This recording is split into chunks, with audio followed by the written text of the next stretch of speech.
ইব্রাহিম নখীর নামও ইব্রাহিম, দুজন বড় মুহাদ্দিস, বড় তাবেঈ। মামলা হয়েছে ইব্রাহিম নখীর নামে। হাজ্জাজ ইবনে ইউসুফ রাষ্ট্র বিরোধী মামলা দিছে, অপরাধীর জেলখানায় পাঠায় দাও। পুলিশ যায় ইব্রাহিম তাইমিকে যায় বলে, এই অ্যারেস্ট, গ্রেফতার। ইব্রাহিম তাইমি নিজেও জানেন যে মামলাটা আসলে আমার নামে না, মামলা হলো ইব্রাহিম নখীর নামে। জান্নে শুননা উনি বললেন বান্দা হাজির, গ্রেফতার করে হালাও।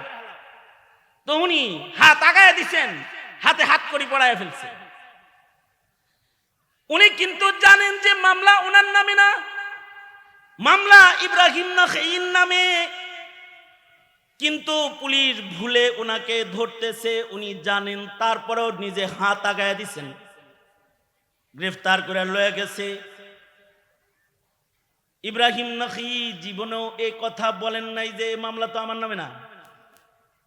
মৃত্যুর আগ পর্যন্ত এ কথা মুখ দিয়ে উনি উচ্চারণ করেন নাই যে মামলা আমার নামে না।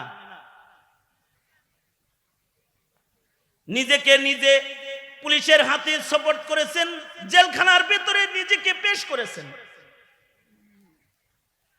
অনেকগুলো ইরাদা, তার ভেতরে একটা ইরাদা হলো সিগারুন নফস ওনার ভেতরে আছে। ওনার ধারণা হলো আমি ইব্রাহিম তাইমি জেলখানায় থাকলে ক্ষতি কম হবে, আর যদি ইব্রাহিম নখী সে জেলখানায় থাকে তাহলে জাতির ক্ষতি বেশি হয়ে যাবে। সুতরাং সে বাইরে থাক, তার জেলটা আমি খাটতে থাকি। নিজেকে নিজে ছোট মনে করতেছে। আর একটা হলো নিজের জন্য যেটা পছন্দ করা, পরের জন্য ওইটা পছন্দ করতেছে। আহিব্বালি তুহিব্বু লিনাফসিকা তাকুন মুসলিমান। মুসলমান হইতে হলে পরের জন্য যেটা পছন্দ করবে ওইটা নিজের জন্য পছন্দ করতে হবে। নিজের জন্য যেটা অপছন্দ করবে এটা আরেক ভাইয়ের জন্য অপছন্দ করতে হবে। সঙ্গত কারণে ভাই ইব্রাহিম নখী জেলে থাক এটা যেমন পছন্দনীয় নয়, ভাইয়ের জায়গায় দরকার হয় আমি থাকি। এক ইব্রাহিমের কল্যাণকামী হয়ে নিজেকে নিজে ছোট মনে করে ইব্রাহিমের তাইমি জেলখানার ভেতরে নিজেকে পেশ করেছেন। এবং আশ্চর্য, ওনার সাওয়ানের ভেতরে আছে জেলখানার ভেতরে উনি ইন্তেকাল করেছেন। আশ্চর্য জেল ছিল তখন। এমন জেলখানায় পাঠানো হয়েছে যেই জেলখানার উপরে ছাদ নাই। অর্থাৎ যখন বারিশ বর্ষণ হয়, বৃষ্টিতে ভিজতে হয়, যখন রৌদ্র উঠে তখন রৌদ্রের আগুনে পুড়তে হয়। মরুভূমির মাঝখানে ছাদবিহীন জেল। এখনকার জেল, এখনকার জেলের ভিতরে মোবাইলও আছে, কম্পিউটারও আছে। এখনকার জেলখানার ভিতরে খাটও আছে, মশারিও আছে, আন্ডা মাছ ঠান্ডা আছে, ভালো খাবার আছে। কিছু মানুষ তো জেলে থাকে না, শ্বশুর বাড়ি থাকে। জামিন হওয়ার পরে বাইরে হয় না। কি ভাই আপনার না জামিন হয়ে গেল, বাইরেলেন না? বাইরেলে আবার ধরবো, ভিতরেই থাকি ভালো। অথবা বাইরে গেলে ক্রস ফায়ার করবো, এনে শ্বশুর বাড়ি আছে, আরামে আরামে থাকে, খায় দায় ভালো, খায় ভালো, পরে জেলখানায়। আর ওই সময়ের জেল ছাদবিহীন জেল। আগের জমানার জেল ছিল কুয়ার ভিতরে জেল, কুয়ার ভিতরে ফেলে দেওয়া হতো। কুয়ার ভিতরে, এই কূপের ভিতরে বছরের পর বছর থাকতো। ইমাম সারাখসি রহমাতুল্লাহ আলাইহি তিনি হুকুমতের বিরুদ্ধে একবার উঙ্গুলি তুললেন। হুকুমতের উঙ্গুলি দেখাইলেই তো মুশকিল। শেখ সাজিদুর রহমান দামাত বরকাতুহুম হুকুমতকে উঙ্গুলি দেখাইছে, আইন বুঝা শুনা পাশ করে দেখাইছে না? আগের যুগেও আলেমরা এরকম উঙ্গুলি দেখাইতো। উঙ্গুলি দেখাইলেই সমস্যা। ইমাম সারাখসি হুকুমতকে উঙ্গুলি দেখাইছে। হুকুমত ইমাম সারাখসিকে জেলখানার ভেতরে ফেলে দিয়েছে। কেমন জেলখানায় দিছে? যে জেলখানা ৪৫ ফিট মাটির নিচে, ৪৫ ফিট গভীর কূপের ভিতরে ওনাকে ফেলে দেওয়া হয়েছে। আর এই কূপের উপরে লোহার ঢাকনা দেওয়া আছে, জালি দেওয়া আছে। বৃষ্টি আইলে বৃষ্টিও পড়ে, রোদ পড়ে। রোদ যখন উপরে থাকে তখন রোদ ঢুকে, অন্ধকার কূপের জেল। এইখানে ওনাকে 11 বছর রাখা হয়েছে। আশ্চর্য, একজন আলেম জেলখানার ভেতরেও ইলম থেকে নিজেকে দূরে রাখে নাই। ইমাম সারাখসির ছাত্ররা যে হুকুমতকে বলে, আমাদের উস্তাদ জেলখানায় আছে, আমরা জেলখানায় পড়ব, আমাদেরকে উস্তাদের জেলখানার চতুর্দিকে বসে পড়ার অনুমতি দেওয়া হোক। সরকার ইমাম সারাখসিকে জেলখানার ভেতর থেকে পড়ানোর অনুমতি দিয়ে দিচ্ছে। ইমাম সারাখসি উনি জেলখানার ভেতর থেকেই সবক পড়াইতেছে, ছাত্ররা উপরে ইলম শিখতেছে। মাবসুতের 11 খণ্ড 11 বছরে উনি জেলখানার থেকে তাকরির করেছে, ছাত্রদেরকে পড়াইছে, আর ছাত্ররা লিখছে। বাকি খণ্ডগুলো উনি জেলখানার থেকে বের হয়ে সম্পূর্ণ করছে কিতাব। আমাদের আকাবিররা জেলখানার ভেতরে ইলম সংরক্ষণ করার জন্য দেয়ালের ভেতরে ইলম লেখা, ইস্তেমবাদ করে মাসাইল লেখা রেখে গেছে। জেলখানার ভেতরে মৃত্যু হয়েছে, জেলখানার ভেতরে দেয়ালে দেয়ালে দেয়ালে দেয়ালে মাসাইল লিখে গেছে। মৃত্যুর পরে ছাত্ররা কুয়ার ভেতরে ঢুইকা অথবা তাদের জেলখানার দেয়ালের ভেতর থেকে ইলম হাসিল করেছে ছাত্ররা। ওনারা জেলখানার ভেতরে ইবাদত করেছে, রাতভর নামাজ পড়েছে। জেল জীবনে নিরিবিলি ইবাদত করার জন্য নিজেকে জেলখানায় প্রেরণ করলেন ইব্রাহিম আত-তাইমি। আর ইব্রাহিমে নখঈকে সাধারণ মানুষের ভেতরে কাজ করার জন্য উনাকে মুক্ত রেখে আর একজনের মামলা নিজের মাথায় নিয়ে উনি জেলখানায় চলে গেলেন। 6 মাস পরে ওনার মা ওনারে দেখতে গেছে। ইব্রাহিম তাইমির মা ইব্রাহিম তাইমিকে দেখার জন্য গেছে হাজ্জাজের জেলখানায়।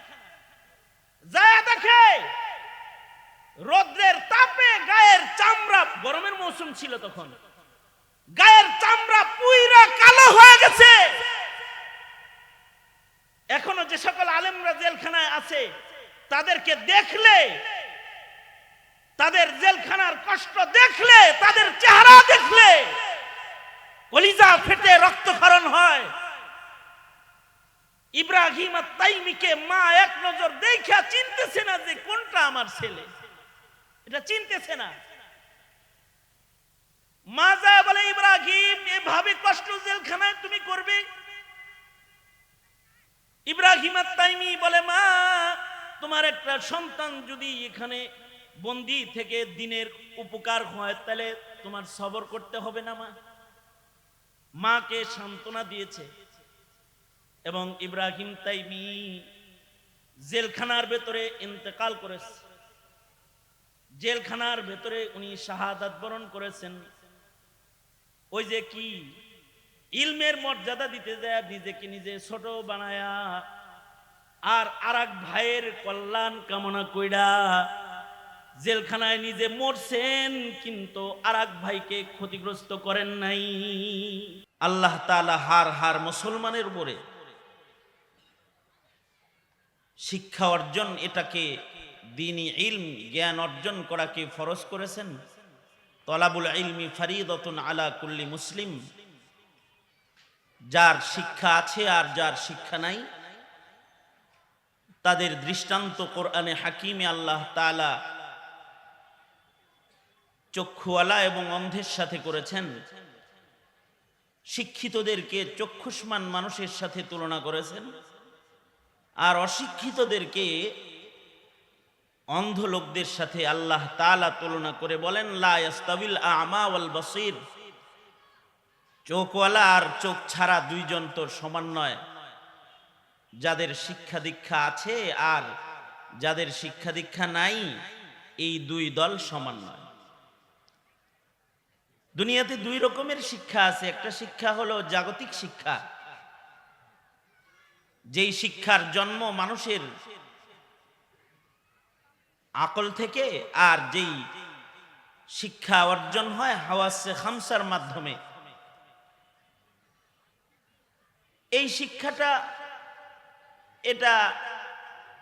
এটার উপরে বিশ্বাস আনা, ইয়াকিন রাখা, এটা ঈমান না, বরঞ্চ এই হাওয়াসে খামসার দ্বারা যেই ইলম বা শিক্ষা অর্জন হয়, যার শিক্ষা অর্জন হয়েছে তার নিজেরই এর উপরে সন্দেহ হয়, শক শুবার অবকাশ আছে, সন্দেহ আসে। চোখের দ্বারা একটা কিছু দেখছে, দেখে দেখে নিজেই আবার চিন্তা করে কি ঠিক দেখছি না ভুল দেখছি। মুখে একটা জিনিস স্বাদ আস্বাদন করেছে, জিহ্বায় লাগাইছে, খাওয়ার পরে আবার চিন্তা করতেছে আসলেই কি স্বাদ নাকি। কারণ কখনো কখনো স্বাদের জিনিসও কারোর কারোর কাছে বেস্বাদ হয়। যদি কারোর জ্বর হয় তো তার কাছে সব জিনিসই তিতা তিতা হয়। নাকের দ্বারায় সব ইয়াকিনী শিক্ষা অর্জন করা যায় না। ইয়াকিনী ইলম নিজের নাক দিয়ে অর্জন করন যায় না। ঘরের ভিতরে আম আছে, গ্রানটা খুব আসতেছে নাকে, তো গ্রান পায়া ঘরটা তো পুরা আমের গ্রানে সুগ্রান হয়ে গেছে, পুরা ঘর গ্রান নেয় আর চিন্তা করে কি চমৎকার একটা আম। আবার নিজেই সন্দেহ করে গ্রান তো ভালো, খোদা জানে টক না মিঠা। এর উপরে সন্দেহ আসে। কিন্তু ইলমে দ্বীন যেটা, আসমান থেকে যে শিক্ষাটা আল্লাহ তাআলা মানুষকে মানুষ বানানোর জন্য দিয়েছেন, এইটার উপরে বিশ্বাস ইয়াকিনের সাথে এর উপরে বিশ্বাস রাখাটাও ঈমান। এ কারণে ঈমানে মুফাসসালের ভেতরে কিতাবের বিশ্বাসটাও ঈমানের অঙ্গ হিসেবে ছোটবেলা থেকেই শিক্ষা দেওয়া হয়। ইলমে দ্বীনের উপরে আস্থা, ইয়াকিন, এটা ঈমান। এই কারণে মক্তবের বাচ্চাদেরকেও শেখানো হয় আমানতু বিল্লাহি ওয়া মালাইকাতিহি ওয়া কুতুবিহি, আমানতু বিল্লাহি ওয়া মালাইকাতিহি ওয়া কুতুবিহি ওয়া রুসুলিহি ওয়াল ইয়াউমিল আখিরি ওয়াল কদরি খাইরিহি ওয়া শাররিহি মিনাল্লাহি তাআলা ওয়াল বাসি বাদাল মাউত। যে সকল ঈমানে মুফাসসাল বাচ্চাদেরকে শেখানো হয়, তার উপরে এটাও যে আল্লাহর পক্ষ থেকে যে ইলমগুলো জমিনে আসছে, এর উপরে ঈমান, বিশ্বাস, ইয়াকিন হৃদয়ে রাখতে হয়। আর এই শিক্ষার দ্বারাই যে ইলমটা আসমান থেকে এসেছে, ইলমে দ্বীন, এটার দ্বারাই মানুষ মানুষ হয়। ইনসান আর হাইওয়ানের ভেতরে ফারাক পয়দা হয়। এ কারণে হার মুমিনকেই ইলম হাসিল করতে হয়। ওয়াজ নসিহত হয়, ইলম হাসিল করার জন্যই মানুষ ওয়াজ মাহফিলে যায়। ওয়াজ কোনো শুধু শোনার জন্য যায় না, ওয়াজে কিছু শিখার জন্য যায়। দাওয়াত ও তাবলীগে চিল্লা দেয়, সময় লাগায়, ইলমে দ্বীন চলতি ফিরতি মাদ্রাসা এখানে যায় তো ইলম হাসিল করার জন্য যায়। মাদারিসে কওমিয়তে নিজের জিন্দেগি শেষ করে দেয়, ইলমে দ্বীনের খাতির নিজের জীবনকে কুরবানি দিয়ে দেয়। কারণ হলো ইলম থাকবে তো মারিফত থাকবে, ইলম থাকবে তো ইবাদত থাকবে, ইলম থাকবে তো মুসলমানিত্ব থাকবে, ইলম থাকবে তো ইনসানিয়ত থাকবে। ইলম থাকবে না তো এগুলো কোনো কিছুই জমিনে আর থাকবে না। সঙ্গত কারণে আল্লাহ তাআলা ইলম যেহেতু দামি, এ কারণে আলেমেরও দাম বাড়াইছেন। কিয়ামত পর্যন্ত আলেমরাও দামি, যাদের কাছে ইলম আছে তারা দামি। শুধু তারা দামি না, যারা ইলম শিখার জন্য ইরাদা করে ঘর থেকে বের হবে তারাও দামি। কতটা দামি? যে ফিরিস্তারা তাদের পায়ের নিচ দিয়ে রহমতের পাখা বিছায়া দেয়। তালিবুল ইলম, ইলমের তালেব হইছে ইলম হাসিল করার জন্য দামি নিয়ামতটা, যেটা আল্লাহ পাকের সবচেয়ে গুরুত্বপূর্ণ নিয়ামত, দামি নিয়ামত, ইলমে দ্বীনের নিয়ামত। এই নিয়ামতটাকে হাসিল করার জন্য ঘর থেকে বের হয়ে গেছে। তো হাদিসে আছে ফিরিস্তারা এই তালিবুল ইলমের পায়ের নিচে রহমতের পাখা বিছায়া দেয়। এ কারণে আমাদের মুরব্বীরা তালিবুল ইলমদেরকে বলেন যে ছাত্ররা তোমরা বড় ভাগ্যবান যারা দ্বীনি ইলম শিখতে এসেছো। যে ইলমের উপরে ইয়াকিন আর বিশ্বাস রাইখা ঈমানদার হইতে হয়, এইটা যারা শিখতে আসছো তোমরা বড় ভাগ্যবান। আমাদের পায়ের নিচে তো জুতা আছে, আর তোমাদের পায়ের নিচে রহমতের ফিরিস্তাদের পাখা আছে। হাদিস শরীফে আছে তালিবুল ইলমের পায়ের নিচ দিয়ে রহমতের ফিরিস্তারা পাখা বিছায়া দেয়। এ কারণে তালিবুল ইলমদের সম্মানে কবরের আযাবও মাফ হয়ে যায়। যারা ইলমের তালিব হয়ে ঘর থেকে বের হয়ে যায়, তারা জমিন দিয়ে হাইটা যায় তো জমিনের নিচে ঘুমিয়ে থাকা মানুষগুলোর কবরের আযাব মাফ হয়ে যায়। গর্তের পিপিলিকারা পর্যন্ত তালিবুল ইলমের জন্য, ইলম অন্বেষণকারীর জন্য দোয়া করতে থাকে।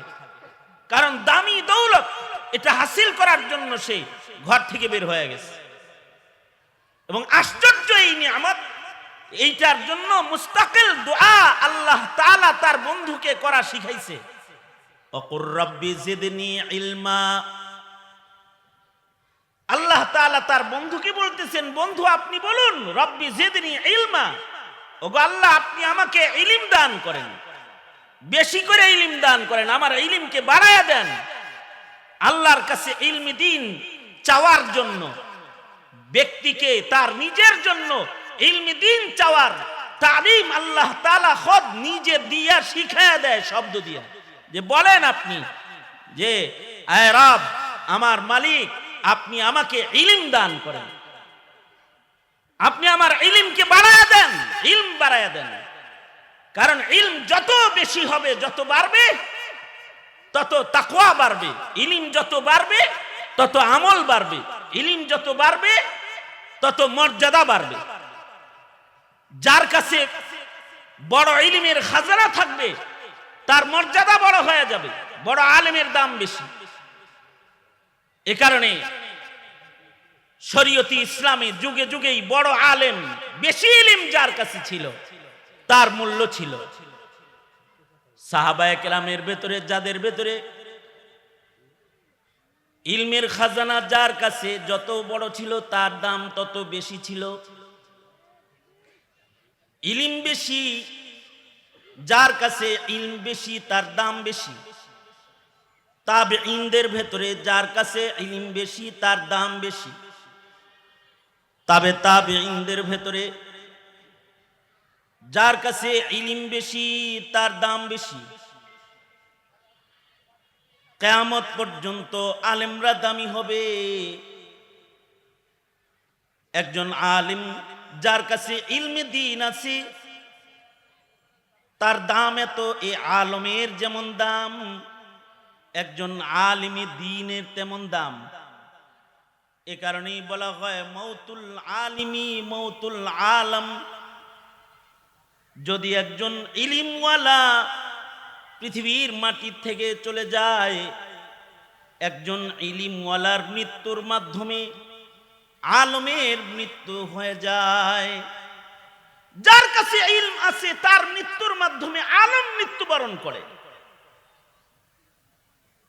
কারণ আল্লাহর কাছে আলেমের অনেক দাম ইলমের কারণে, তার কাছে যে খাজানাতুল ইলম আছে এই কারণেই তার দাম। এ কারণে আলেমরা ময়দানে মাহশারে সম্মানীদের কাতারে দাঁড়িয়ে শাফাআতের অধিকার পাবে। ন্যূনতম হিফজুল কোরআনও যার সম্পন্ন হয়েছে, একজন হাফিজ কোরআন, সেও দামি হবে যে সে নিশ্চিত 10 জন জাহান্নামীকে শাফাআত করে আল্লাহর জান্নাতে প্রবেশ করাবে। ইলমের কারণে তার সম্মান। এ কারণে জমিনের উপরে ইলমের মর্যাদা, আলেমের মর্যাদা, এইটার হিফাজত করা এটাও একটা ঈমান। ইলম যেন নিম্ন, ইলমকে যেন কেউ অবমূল্যায়ন না করে, আলেমকে যেন কেউ অবমূল্যায়ন না করে। ইলমের হিফাজত ও আলেমের মূল্যায়ন সংরক্ষণ এটাও মিল্লাতের জন্য মুস্তাকিল একটা জিম্মাদারি। কারণ আলেমের মূল্যায়নের মাধ্যমেই ইলমের বিতরণ হবে, আর ইলমের বিতরণ যত বেশি হবে তাকওয়ার বিতরণ তত বেশি হবে। আমরা তো মনে করি হ্যাঁ অবশ্যই বেশি ইলম যার কাছে আছে তার দাম তো বেশি, কিন্তু আমাদের আকাবির আসলাফদের কাছে শুধুই মাত্র ইলমের মালিকানার মাধ্যমেই আলেমে দিন হয় না। এই কারণে এই বোর্ডের নামও হয়েছে, নাম দিছে কি হাইয়াতুত তালিম ওয়াত তারবিয়া। শুধুই মাত্র ইলমের মাধ্যমেই, আলফাজে ইলমের মাধ্যমেই দাম হয় না, তারবিয়াতের মাধ্যমে আলেমের মূল্য প্রতিষ্ঠা হয়, সত্যিকারের আলেম হইতে হয়। এই কারণে আমাদের আকাবির আসলাফগণ তাদের জিন্দেগি যদি তাকাই তাহলে দেখতে পাবো যে যে যত বড় আলেম সে তত বড় আবেদ, যে যত বড় ইলমওয়ালা সে তত বড় মুত্তাকি। যার কাছে ইলমের খাজানা বড় তার ইবাদতের খাজানাও বড়, যার কাছে ইলমের খাজানা বড় তার তাকওয়ার খাজানাও বড়। কারণ ইলমের সাথে তো তাকওয়ার সম্পর্কই। যার কাছে ইলম থাকবে সে আল্লাহকে ভয় করবে। এই কারণে আল্লাহ তাআলা বলেন ইন্নামা ইয়াখশাল্লাহ মিন ইবাদিহিল উলামা, কেবলমাত্র আলেমরাই আল্লাহকে সবচেয়ে বেশি ভয় করে। যার কাছে ইলম আছে তার কাছে খোদা ভীতি আছে।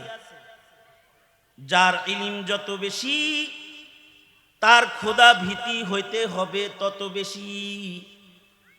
যেই আলেমের ভেতরে খোদা ভীতি নাই, আলেম হিসেবে আসমানে আলেমের লিস্টে তার নাম নাই। এই কারণেই ময়দানে মাহশারে বেআমল আলেমকে দোজখের আগুনে আগে নিক্ষেপ করা হবে। ইমাম মালিক রাহমাতুল্লাহি আলাইহি তো বলছেন লাইসাল ইলম বিকাসরাতির রিওয়ায়া, অনেক রিওয়ায়াত বর্ণনার মাধ্যমে কেউ বড় আলেম হয় না, বরঞ্চ ইলম হইল ওইটা যেটা তার জিন্দেগির ভেতরে আমলের ভেতরে আসে, ওইটা হলো ইলম। ইলম হলো আল্লাহ পাকের ওই নূর যা মানুষকে আমলি জিন্দেগির দিকে আগায় দেয়। এ কারণে এই পৃথিবীর মাটিতে একমাত্র শিক্ষা দ্বীনি ইলমের শিক্ষা, যেই শিক্ষা অর্জনের মাধ্যমে মানুষ আমলের লাইনে অগ্রসর হয়ে যায়। হোক না সেটা পীরের কাছে যায় শিখছে, অথবা তবলিগে যায় শিখছে, অথবা মাদ্রাসায় যায় শিখছে, শিখার সাথে সাথে এই ইলম তাকে হিদায়াতের পথ দেখাইতে থাকে। কিন্তু দুনিয়ার ইলম তাকে হিদায়াতের পথ দেখায় না। দুনিয়ার ইলম যা শিখে তা হুবহু আমল হয় না, কিন্তু আখিরাতের ইলম যতটুকুন শিখে ততটুকুন আমল কইরা তারপরে ইলমের মূল্য নিতে হয়। ইঞ্জিনিয়ার হওয়ার পরেও ইঞ্জিনিয়ারি না কইরাও ইঞ্জিনিয়ার পরিচয় রক্ষা করা যায়। কিছু ইঞ্জিনিয়ার আছে এরা ইঞ্জিনিয়ারিং পাস করছে কিন্তু অটো বাইক চালায়, অটো গাড়ি চালায়, তারপরেও মানুষ তাকে বলে অটো চালাইলে কি হইব ইঞ্জিনিয়ার। দুনিয়ার ইলম কেউ যদি এলএলবি ফার্স্ট ক্লাস পাস করছে, ইউনিভার্সিটি শেষ করছে, তাকে তার ডিগ্রিতে ডাকা হয় কিন্তু তাকে অনেক সময় মুরগির দোকানদারি করতে দেখা যায়। তারপরেও মানুষ বলে যে মুরগির ব্যবসা করলে কি হইব এলএলবি, এটা বলে। কিন্তু কারোর কাছে যদি ইলম থাকে কিন্তু আমল না থাকে, যে ইলমটা সে শিখছে ওই ইলমের আমল যদি তার ভেতরে না পাওয়া যায়, সে অনেক বড় আলেম হইলে তাকেও মানুষ নিকৃষ্ট হিসাবেই গণনা করে লয়। অনেক ইলম আছে, ফয়জির অনেক ইলম ছিল দুই খণ্ডে এমন তফসির লিখেছে যে তফসিরের দুইটি খণ্ডের ভেতরে 30 পারা কোরআনের তফসিরে সে নুক্তাওয়ালা কোনো অক্ষরই আনে নাই, নুক্তা ছাড়া অক্ষর দিয়া কোরআন শরীফের 30 পারা তফসির লিখেছে ফয়জি। কিন্তু নিকৃষ্ট এত যে সম্রাট আকবরকে দ্বীনে ইলাহি বানাইবার প্রস্তুত করার ঘোষণা দেওয়ার মশওয়ারাটা ফয়জি নিজেই দিছে। সেই আকবরকে বলেছে 1000 বছর যেহেতু হয়ে গেছে, পুরান দিন যেটা এটা পুরান হয়ে গেছে, এখন নতুন দিন চলবে, আপনি একটা দিন বানায় আলান, চালায় আলান। অথচ তার কাছে ইলম এত বেশি যে 30 পারা কোরআনের তাফসীর লিখেছে নুক্তা ছাড়া অক্ষর দিয়া, নুক্তা ছাড়া হরফ দিয়া কিতাব লিখছে। এই ইলমের নাম তো ইলম না, যে ইলম তাকে হিদায়াতের পথ দেখায় না। এই কারণে ইমাম মালিক বলেন অনেক বেশি রিওয়ায়াত মুখস্থ করার নাম ইলম না, ইলম হলো আল্লাহ পাকের ওই নূরের নাম যেটা কারোর ভেতরে আসলে পরে সে হিদায়াতের পথে পরিচালিত হয়, হোক না সেটা অল্প অল্প ইলমও যদি কেউ স্বাভাবিক কোনো কায়দায় হাসিল করে ফেলায়, তার অল্প ইলম তাকে ওয়ালায়াতের মসনদ পর্যন্ত পৌঁছায়া দেয়। 6টা কথা তবলিগে যায় ইলম হাসিল করছে, মুখস্থ করছে।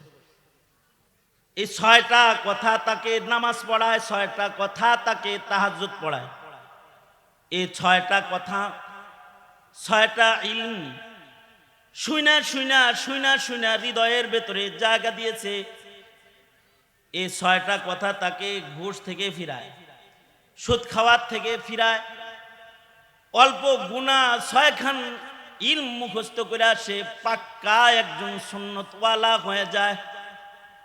অর্থাৎ তার অর্জিত ইলমটা সামান্য হইলেও এই ইলমটা তাকে হিদায়াতের পথে চালায়। যেই ইলমটা হিদায়াতের পথে চালায় ওই ইলমটা হলো আসল ইলম, ওই ইলমটাই হলো নূরুম মিন ইলাহি।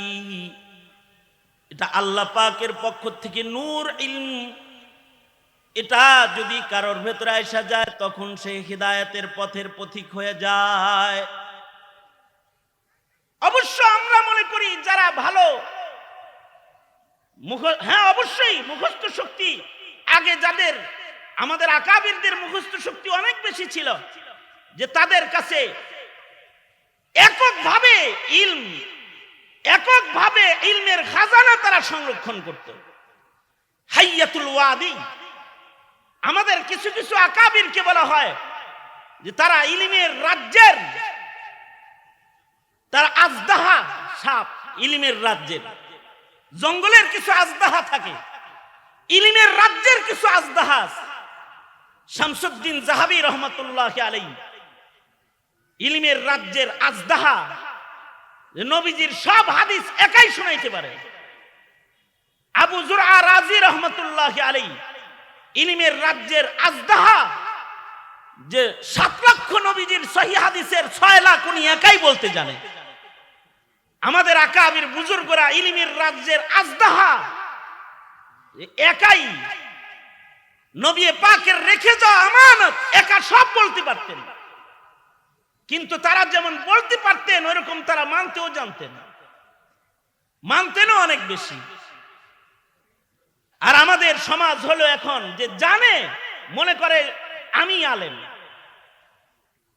হেমিয়া বাংলা তাফসীর পড়া কিছু তাফসীর জানে, খতিব সাহেবকে এসে হুমকি দেয়, আরে ইবনে কাসির আমিও জানি, পড়ি, বুখারী শরীফ আমিও পড়ি, সহিহ হাদিসের কিতাব সব আমি পড়ি, এগুলো এখন ইংলিশ হইছে, এগুলো আমার পড়া আছে, জানা আছে। জানার নামই ইলম না, জানলেই সে আলেম হয় না। কারণ জানার মাধ্যমে যদি আলেম হইতো তাহলে ইহুদিরা সব আলেম হইতো। ইহুদিদের কাছে ইলম অনেক ছিল, তাদের কাছে রিওয়ায়াত অনেক আছে, তাওরাত পুরাটা মুখস্থ, মুখস্থ শক্তি, হিফজ শক্তি তাদের অনেক আছে, কিন্তু তারা তাদের ইলম মাফিক নিজেদেরকে পরিচালিত করে নাই।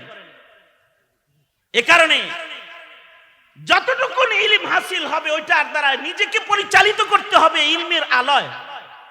যদি কেউ ইলমের আলোয় নিজেকে পরিচালিত করে তখন এই ইলম তাকে আল্লাহ পর্যন্ত পৌঁছায় দিবে, আল্লাহ পাকের কাছে পৌঁছায় দিবে। এ কারণে যাদের কাছে ইলম আছে তারা ইলম বলতে বিতরণ করতেও সাবধানতা। যেমন এই যে মাইক পাইছি, বলছে কিছু বলার জন্য তো বলতে থাকলাম, এমন কথাও বললাম যে কথাটার আমল নিজের উপরেই নাই, নিজেরই নাই। তাইলে এই কথা আর এই ইলমের দ্বারা আসনি হইতে হবে হাসরের কঠিন মাঠে। আল্লাহ তাআলা হুমকি দিয়ে বলেছেন, লিমা তাকুলুনা মা লা তাফআলুন কাবুরা মাকতান ইনদাল্লাহি আন তাকুলু মা লা তাফআলুন। এমন তাহকিক, এমন কথা, এমন ওয়াজ, এমন নসিহা, এমন ইলম আমার জন্য উপকারী না, আপনার জন্য উপকারী না, যেটা জানি অথবা বলতে পারি কিন্তু মানি না। আমাদের আকাবির বুজুর্গরা যতটুকুন জানতেন পুরাটা কি তারা মানতেন। যদি কোনো জায়গায় আমলের একটু কমি হয়ে যেত তো আল্লাহর ভয়ে শেষ রজনীতে ওইটা তওবা করতেন আর কাঁদতেন। বড় বড় মুহাদ্দিসরা বলতেন, যেমন ইব্রাহিম আত-তাইমি রহমাতুল্লাহি আলাইহি, বুখারী শরীফের ভেতরে ওনার বক্তব্য এনেছেন ইমাম বুখারী। উনি বলতেন, আমি ভয় পাই আমি যা বলি এগুলো সব যদি আল্লাহ আমাকে জিজ্ঞাসা করা শুরু করে না জানি আমি নিজে বিপদে পড়ে যাই। ইব্রাহিম তাইমি রহমাতুল্লাহি আলাইহি একদিকে বিশিষ্ট তাবী মুহাদ্দিস, আবার ওয়াইজও ছিলেন, ওয়াজও করতেন। তো উনি বলতেন যে আমি ভয় পাই যে আমি যা বলি না জানি এই আমার বলা ইলমের মাধ্যমে আমি নিজেই আসামি হয়ে গ্রেফতার হয়ে যাই। যদি এমনটি হয় যে আমি জানি কিন্তু আমি মানি না, তাইলে তো আমি আল্লাহর আদালতে আটকে গেলাম। এ কারণে আজীব মৃত্যু ওনার হয়েছে। আমল করতে যায়, ইলমের উপরে আমল করতে যায়। হাজ্জাজ ইবনে ইউসুফ তখন খলিফাতুল মুসলিমিন, হাজ্জাজ ইবনে ইউসুফ ওই সময় ইব্রাহিম তাইমি রহমাতুল্লাহি আলাইহি ভুল মামলায় গ্রেফতার হয়ে গেছেন। আমাদের অনেক সময় নামে নামে আরেকজনকে ধরে ফেলায় না আসামি। আমাদের 13 নম্বর সেক্টরের জুনায়েদ কাসিম সাহেবরে যে মামলায় ধরছিল, মামলা হলো জুনায়েদ কাসিম ব্রাহ্মণবাড়িয়া, কিন্তু পুলিশ ধরে নিয়ে গেছে ওনারে। ইব্রাহিম তাইমি রহমাতুল্লাহি আলাইহি উনার যুগে আরেক ইব্রাহিম ছিলেন, উনিও বড় মুহাদ্দিস, ইব্রাহিম আন-নাখঈ। ইব্রাহিম নাখঈর নামে হলো মামলা। উনার বক্তব্যের কারণে হাজ্জাজ ইবনে ইউসুফ নারাজ ছিল। হাজ্জাজ ইবনে ইউসুফ আইন জারি করে দিল, যাও ইব্রাহিম নাখঈকে জেলখানায় আটকায় দাও। আজীব ইত্তেফাক, নামও দুজনের ইব্রাহিম, নামী মুহাদ্দিস, বাপের নামও এক। কারণ আগের যুগে ভালো নাম ঘরে ঘরে ছিল। হযরত ইব্রাহিম তাইমির বাপের নামও ইয়াজিদ, আর ইব্রাহিমের নাখীর বাপের নামও ইয়াজিদ। পুলিশ যায় জিজ্ঞাসা, আপনার নাম কি? কয় ইব্রাহিম। বাপের নাম কি? কয় ইয়াজিদ। হাত করি পড়ো। বাপের নামও মিলছে, নামও মিলছে। কারণ আগে তো ভালো নাম ঘরে ঘরে ছিল। আব্দুর রহমান ইবনে আব্দুর রহমান ইবনে আব্দুর রহমান, আব্দুল্লাহ ইবনে আব্দুল্লাহ ইবনে আব্দুল্লাহ, মুহাম্মদ ইবনে মুহাম্মদ ইবনে মুহাম্মদ, দাদার নামও মোহাম্মদ, বাপের নামও মোহাম্মদ, নাতির নামও মোহাম্মদ। ভালো নামের ভিড়। এলাকায় মুফতি সাহেব একজন আছে, তার নামও ইব্রাহিম। বক্তা সাহেব একজন আছে, তার নামও ইব্রাহিম। মুহাদ্দিস সাহেব যিনি আছেন এলাকায়, তার নামও ইব্রাহিম। ইব্রাহিম নামের মুহাদ্দিসের অভাব নাই তখন। মুহাম্মদ নামের মুহাদ্দিসের অভাব ছিল না এক সময়।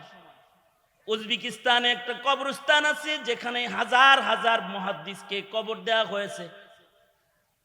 1700 মতো মুহাদ্দিসকে কবর দেওয়া হয়েছে এক গুরুস্থানে, যাদের সবার নাম মুহাম্মদ, এবং এদের সবাই লক্ষ হাদিসের হাফিজ।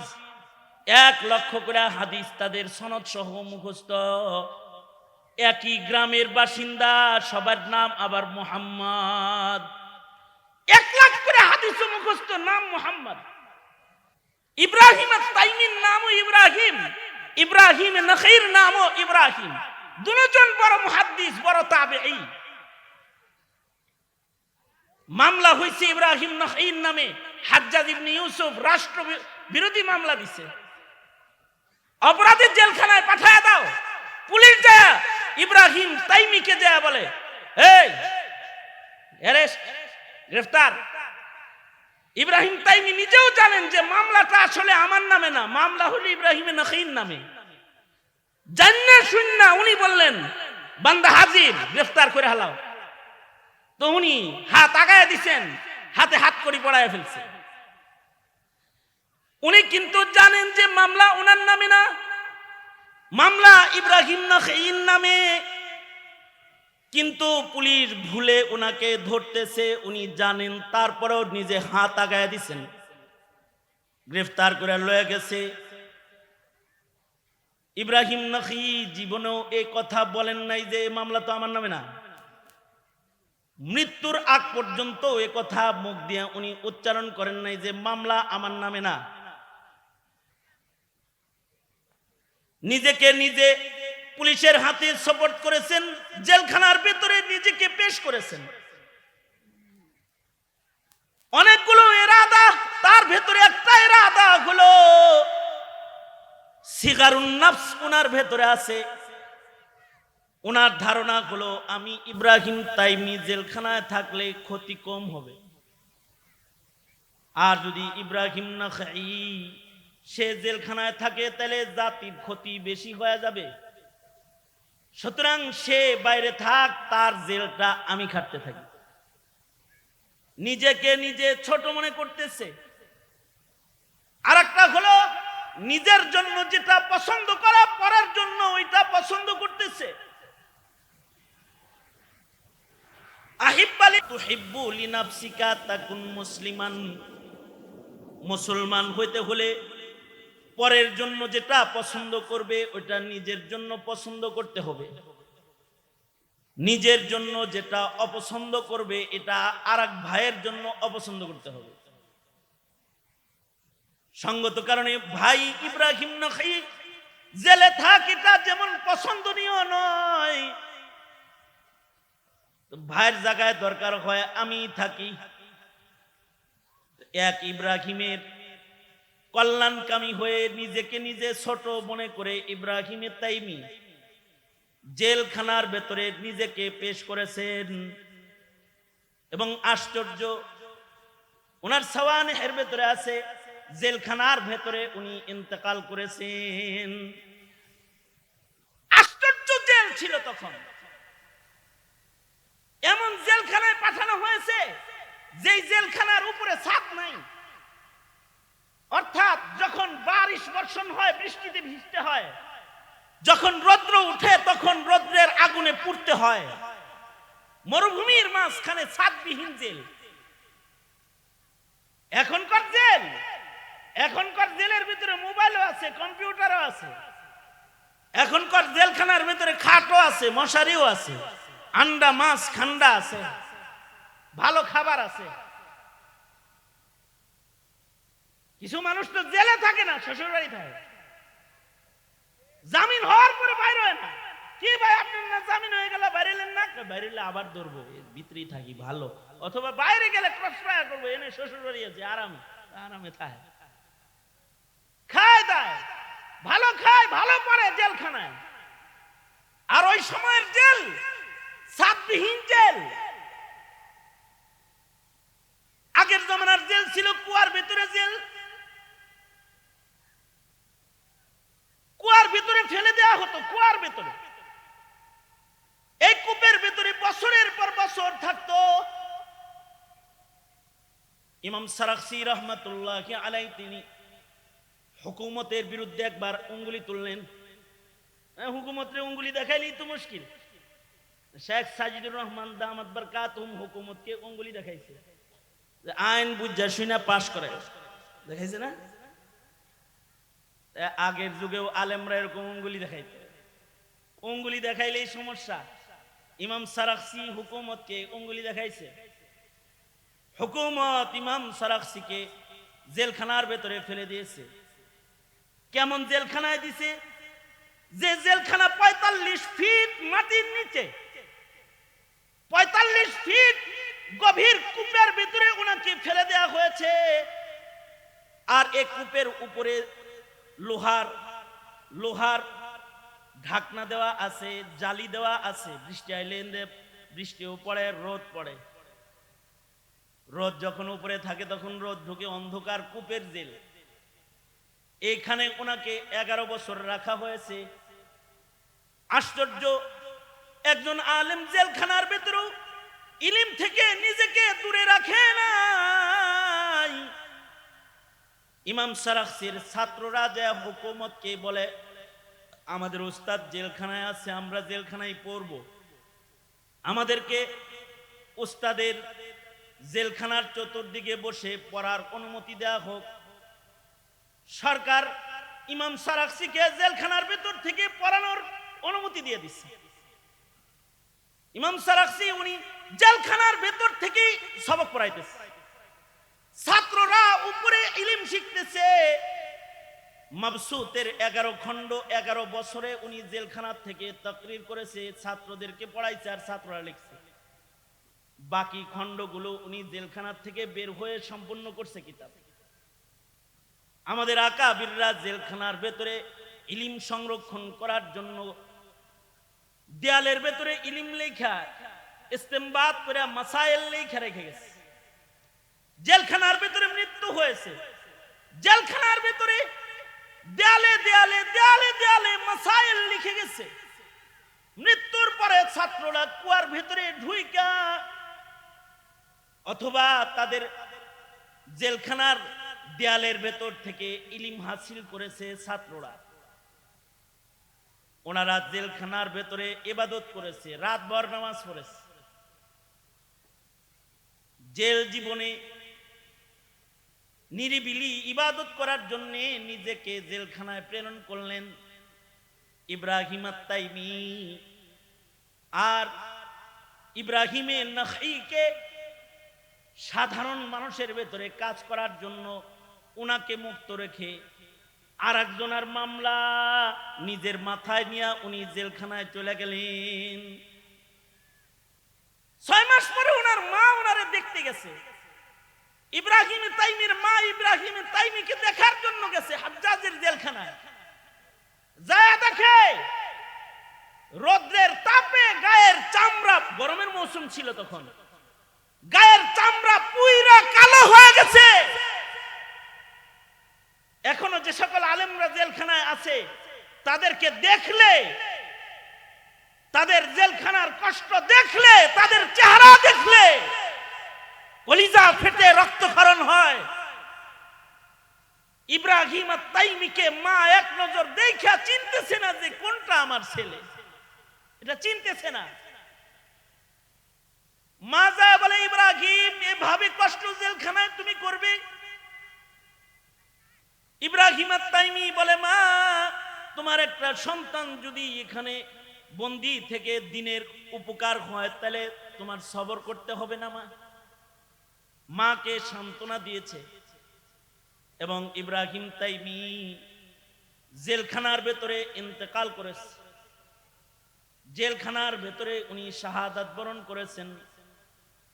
ওই যে কি ইলমের মর্যাদা দিতে যায় নিজেকে নিজে ছোট বানায়া আর আরেক ভাইয়ের কল্যাণ কামনা কইরা জেলখানায় নিজে মরছেন, কিন্তু আরেক ভাইকে ক্ষতিগ্রস্ত করেন নাই।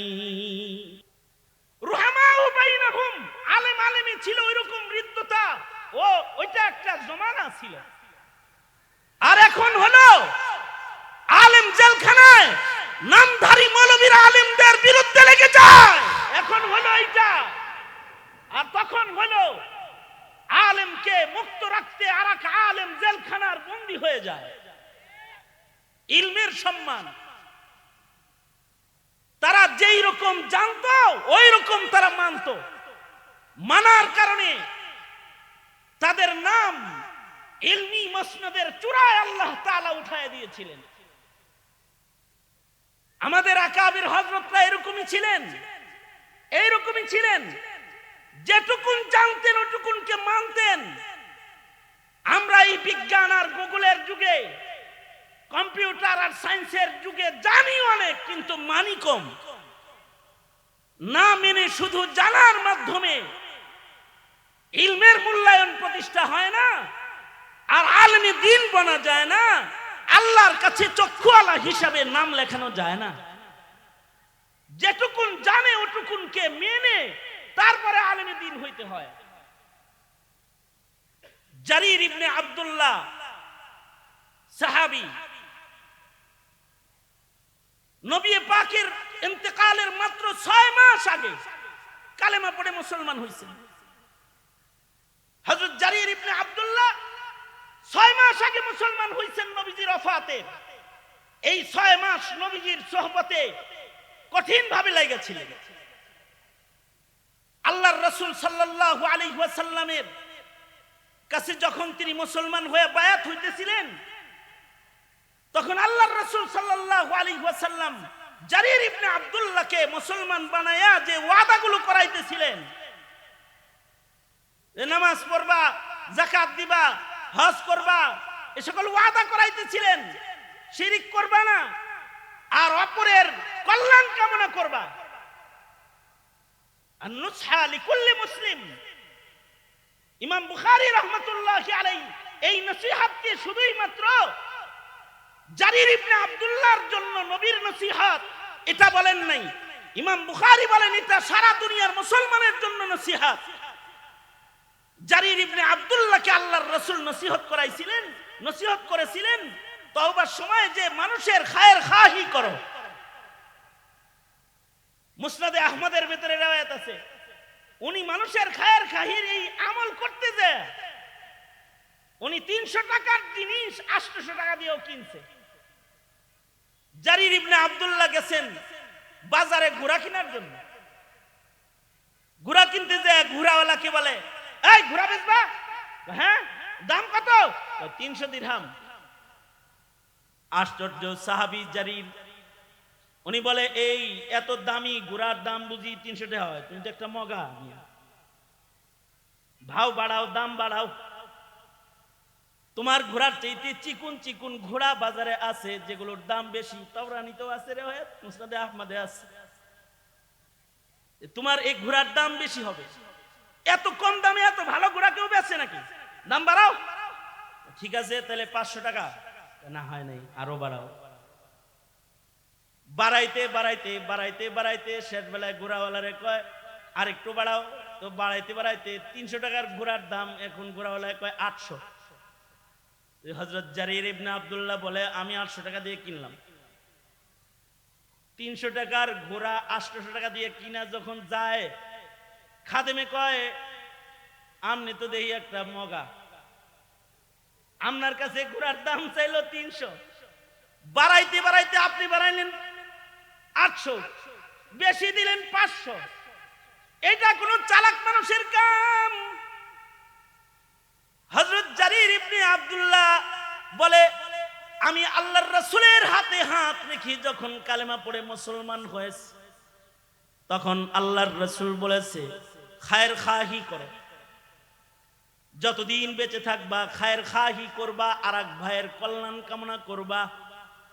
এ কারণে আমি খায়ের খাহির এই আমলটা, এই ইলমটার আমল করার জন্য, নবী পাকের হাতে হাত দিয়া কৃত এই ওয়াদাকে বাস্তবায়ন করার জন্য আমার আরেক ভাইয়ের খায়ের খাহি করে 300 টাকার জিনিসটাকে দাম বাড়ায় 800 টাকা দিয়ে কিনলাম। মানে নিজের ইলমের মূল্যায়ন কত করতেছে। খায়ের খাহি করতে করতে 300 টাকার জিনিস 800 টাকা দিয়ে কিনছে। আনোয়ার শাহ কাশ্মীরি রহমাতুল্লাহ আলাইহি উনি যখন ঘর থেকে বের হইতেন মাদ্রাসায় যাইবেন অথবা মাদ্রাসা থেকে স্টেশনে যাইবেন, তো রিক্সায় চড়ে যাইতেন আনোয়ার শাহ কাশ্মীরি। আলেম যেমন বড় তাকওয়া ওইরকম বড়। আনোয়ার শাহ কাশ্মীরি আলেম কত বড়, আলেম এত বড়, মাকতাবাতুন আযীমাতুন হাইয়াতুন নাতিকাতুন, চলতি ফিরতি একটা লাইব্রেরি তিনি। দারুল উলুম দেওবন্দের সব কিতাব ওনার মুখস্থ আছে। এত বড় একজন আলেমে দ্বীন, তাকওয়া কেমন? ইন্নামা ইয়াখশাল্লাহা মিন ইবাদিহিল উলামা, তাকওয়াও অনেক উঁচু। এত উঁচু তাকওয়া যে ঘর থেকে মাদ্রাসায় যাইবেন, মাদ্রাসা থেকে ঘরে যাইবেন, অথবা মাদ্রাসা থেকে স্টেশনে যাবেন, রিকশায় চড়ে যাইতেন। রিকশায় ওঠার সময় এমন ভাবে দরদাম করতেন মনে হইতো যেন হুজুর খুব বখিল। জিগাই তো যাইবানি হিন্দুস্তানের রিকশা, তো যে মানুষটা নিয়ে যায়, যাইবানি কত? 8 আনা। হ্যাঁ জালেম, 4 আনার ভাড়া কোনোদিন 8 আনা হয়? স্টেশন যাইবানি কত? 9 আনা। হ্যাঁ 6 আনার ভাড়া কোনোদিন 9 আনা হয়? যা, তোমার রিকশায় উঠবো না। 3 টাকা বেশি চাইছে এই জন্য উঠবে না, 3 আনা বেশি চাইছে এই জন্য উঠবে না, 4 আনার ভাড়া 6 আনা চাইছে এই জন্য রিকশা উঠবে না। তাইতে আইতে আইতে আইতে একজন আসছে, এই তুমি যাইবানি স্টেশন যাইবানি? জামু হযরত। ভাড়া কত? কয় 4 আনা। হ্যাঁ তোমারটায় যাওয়া যাবে। তো 4 আনা ভাড়ায় সেম সেম ভাড়া চাইছে, ভাড়া যা সেটাই চাইছে। উঠা পড়ছে, স্টেশনে যা হেরে দিছে 16 আনা, পুরো 1 টাকা দিয়ে দিছে। খাদেমে কয় হযরত দিলেন 1 টাকা, এত দামাদামি করে বকিলামি করলেন কেন? কয় না, দামাদামি করে একজন ভালো মানুষ খুঁজা বাইর করলাম। দামাদামি করতে করতে একজন ইনসাফওয়ালা মানুষ বাইর করলাম, যে জুলুম করে টাকা কামাই করে না, মানুষের কাছ থেকে ন্যায্য ভাড়া চায় না।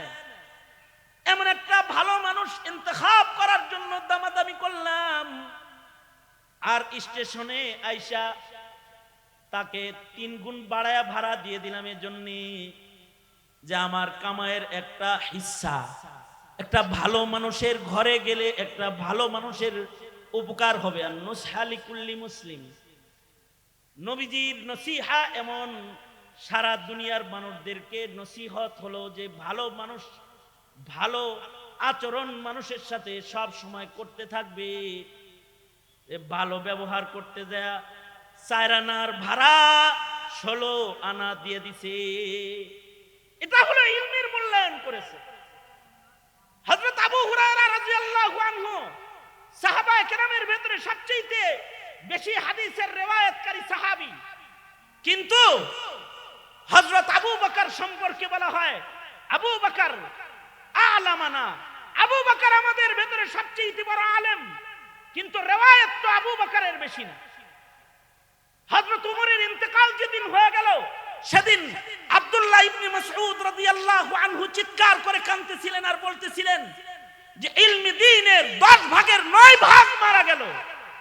যখন উমর মারা গেল তো ইলমে দ্বীনের 9 ভাগের 10 ভাগের 9 ভাগ মৃত্যুবরণ করলো। এটা বলে ইবনে মাসউদ কাঁদতেছিলেন।